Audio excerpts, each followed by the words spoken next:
Before we begin, let me ask you something. Have you ever seen someone mistake kindness for weakness? Have you ever watched a quiet person get pushed too far, only to realize they were never weak to begin with? What happened inside that old factory on the edge of Millstone City is something no one there will ever forget. And before we dive into this story, make sure you subscribe to the channel and stay until the end, because this isn't just about revenge. It's about respect, dignity, and the kind of power that doesn't need to shout to be heard. The factory had been standing for over 50 years. Concrete walls stained by time, rust crawling along iron beams, fluorescent lights buzzing overhead like they were tired of working too. Every morning at 6:30 sharp, workers poured in through the heavy double doors, steel-toe boots, coffee cups, complaints, deadlines, overtime, supervisors yelling from across the floor. No one smiled much in that place until the new janitor arrived. Her name was Elena Brooks. She was in her early 30s, slim, quiet, dark curls neatly braided and tied back under a simple gray cap. Her skin carried a warm glow, and her eyes held something rare in that building.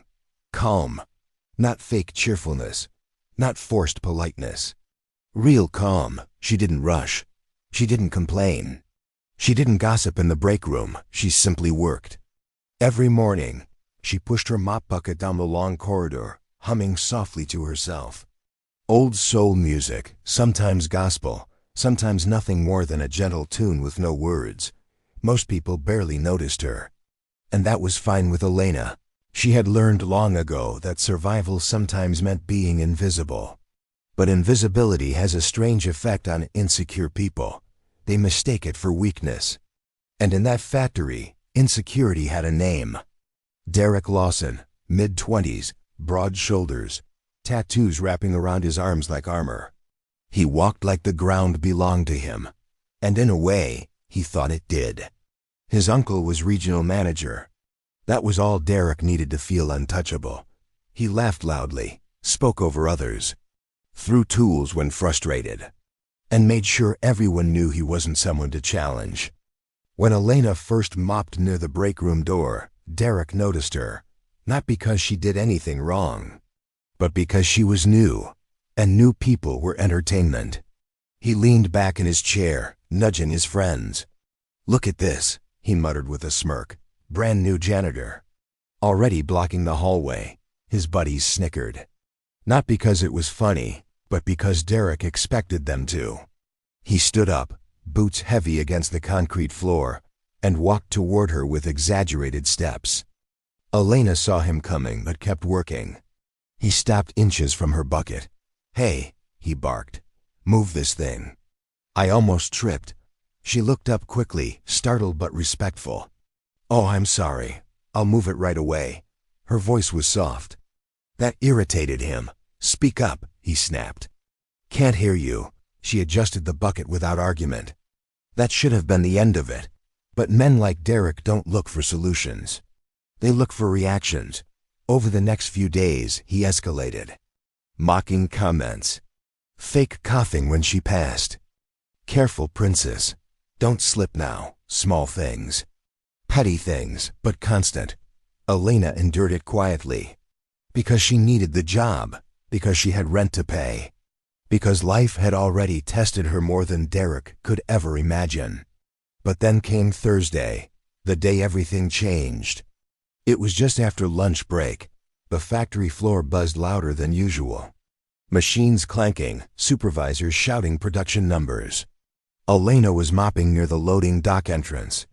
The concrete there was slick from rainwater tracked in by boots. Derek came storming through the doors, arguing with someone on his phone. He wasn't watching where he was going. His boot clipped the edge of the mop bucket. Water sloshed across the floor. He slipped slightly, barely losing balance, but enough to embarrass him, and embarrassment is dangerous in men like him. He hung up his phone slowly. Then he looked at Elena. "You trying to make me fall?" he growled. "No, sir," she replied quickly. The floor was already wet from outside. "I was just..." Before she could finish, he kicked the bucket, Hard. It slammed into her leg, knocking her sideways. She hit the ground, ribs striking the concrete. The sound echoed. The room went quiet. Not silent. Machines still ran, but the human noise stopped. Derek stood over her. "Watch where you're working." He turned to walk away. And that's when another voice entered the factory. Not loud, not shouting, just steady. "Is there a problem?" The voice carried something heavy inside it. Authority. Derek turned. At first, he just saw a tall man in dark jeans and a simple black jacket. Broad frame. Calm posture. Hands relaxed at his sides. This was Marcus Brooks, Elena's husband. He had come to bring her lunch, something he did when he had the day off. Marcus had served 12 years in the military. Special operations. He didn't brag about it. Didn't talk about it. Didn't even look like he needed to. But there was something in his stance, balanced, controlled, that spoke for him. He walked toward Elena slowly. He knelt beside her. He didn't panic. Didn't raise his voice. He gently touched her side. "Elena," he said softly. "Look at me." She inhaled carefully, pain flashing across her face. "I'm okay," she whispered. Marcus' eyes lifted. He scanned the scene. Spilled water, overturned bucket. Derek standing too stiff. 3 co-workers pretending not to stare. He didn't need a full explanation. He turned back to Elena. "Did he kick the bucket?" She hesitated. Silence answered him. That was enough. Marcus stood. He wasn't rushing. He wasn't angry in the way Derek expected. That made it worse. He stepped toward Derek. "You touched my wife?" Derek scoffed, trying to regain control. "Man, relax." "It was an accident." "You kicked the bucket," Marcus said calmly. "It hit her. It wasn't that serious." Marcus stopped a foot away. Up close, Derek could see faint scars across Marcus' knuckles, a thin white line near his jaw. Old stories written in skin. "It became serious," Marcus said quietly, "when she hit the ground." Derek laughed nervously. "I didn't know she was your wife." Marcus' gaze hardened slightly. "That shouldn't matter." The words weren't loud, but they landed like bricks. Derek's friend stepped backward. Marcus didn't move aggressively. He didn't shove, didn't threaten. He simply stood there, solid as a wall, and let the silence grow heavy. "Apologize," Marcus said. Derek blinked. What? Apologize to her. There it was. A choice. Derek could feel the entire factory watching. His pride battled his common sense. For a moment, it looked like he might refuse. Then Marcus took one small step forward. Not fast, not dramatic, but deliberate. And something in Derek cracked. He looked past Marcus at Elena, still sitting on the floor. I'm sorry. It wasn't heartfelt. But it was audible. Marcus held his gaze another second. Then he nodded once. Good. He turned back to Elena and helped her stand gently. That could have been the end, but humiliation has consequences. Derek didn't forget the way everyone watched him apologize. He didn't forget the whispering later that day. And pride doesn't disappear quietly. It looks for revenge. The following Monday, Derek filed a complaint. He claimed Marcus had threatened him. Said he felt unsafe. Management called Elena into the office. They implied maybe her husband shouldn't come around anymore. Maybe she was causing tension. Elena walked out of that meeting with her head down. Not to threaten, not to shout, but to someone Derek didn't expect, the factory's corporate owner. But when he explained the situation calmly, fact by fact, something shifted. An investigation began quietly.